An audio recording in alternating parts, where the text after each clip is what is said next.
নমস্কার বন্ধুরা, তনুশ্রী হোমস কিচেনে আপনাদের সকলকে স্বাগত।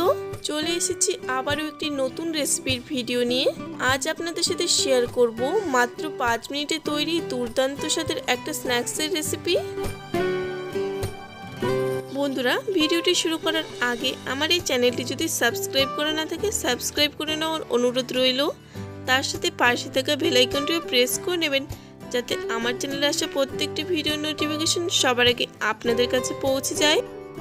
এই স্ন্যাক্সের রেসিপিটা বানানোর জন্য প্রথমে একটা পাউরুটির পিস নিয়ে প্রথমে জলে ডুবিয়ে পাউরুটির পিস থেকে জলটা ভালোভাবে নিগড়ে নিতে হবে। এবার এই পাউরুটিটাকে অন্য একটা পাত্রে তুলে নেব। একইভাবে আমি এখানে প্রত্যেকটা পাউরুটি প্রথমে জলে ডুবিয়ে নিয়ে তারপর জলটা ভালোভাবে নিগড়ে নিয়ে তুলে নেব।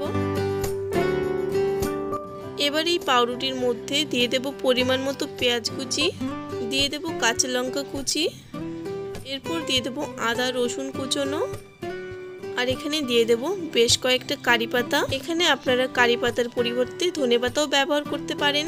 তারপর স্বাদ অনুযায়ী লবণ ও হলুদ গুঁড়ো দিয়ে দেব। এবার দিয়ে দেব সামান্য পরিমাণে গরম মশলা, এরপর দিয়ে দেব সামান্য পরিমাণে চাট মশলা।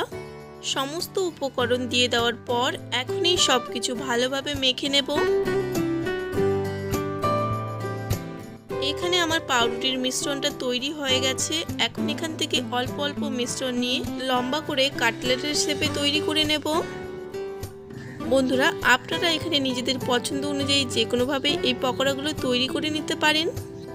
এখন একইভাবে বাকি আমি সমস্ত পকোড়াগুলো তৈরি করে নেব।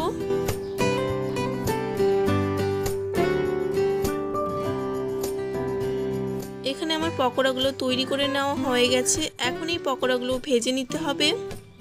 আর এই পকোড়াগুলো ভেজে নেওয়ার জন্য আগে থেকে আমি তেলটা ভালোভাবে গরম করে নিয়ে তারপর মিডিয়াম আঁচে করে দিয়েছি। এখন এই সমস্ত পকোড়াগুলো এক করে দিয়ে দেব। পকোড়াগুলো তেলে দেওয়ার পর প্রথমে একটা সাইড হালকা করে ভেজে নিয়েছি। এখন পরের সাইডটা উল্টে দেব। এভাবেই কিছুক্ষণ পর পর উল্টে পাল্টে এই পকোড়াগুলোকে সুন্দর একটা কালার করে ভেজে নিতে হবে। প্রায় 3 মিনিটের মতো সময় নিয়ে এই পকোড়াগুলোকে মিডিয়াম আঁচে ভালোভাবে ভেজে নিয়েছি। এখন এই পকোড়াগুলো তেল ঝরিয়ে তুলে নেব। তারপর গরম গরম চায়ের সাথে এই পকোড়াগুলো পরিবেশন করার জন্য একদম তৈরি। বন্ধুরা, আজকের এই রেসিপিটি আপনাদের কেমন লেগেছে অবশ্যই আমাকে কমেন্ট বক্সে জানিয়ে দেবেন। ভিডিওটি ভালো লাগলে একটা লাইক, কমেন্ট আর যতটা সম্ভব ভিডিওটি বন্ধুদের মাঝে শেয়ার করে দেবেন। ভিডিওটি শেষ পর্যন্ত দেখার জন্য সকলকে অসংখ্য ধন্যবাদ। সবাই ভালো থাকবেন, সুস্থ থাকবেন।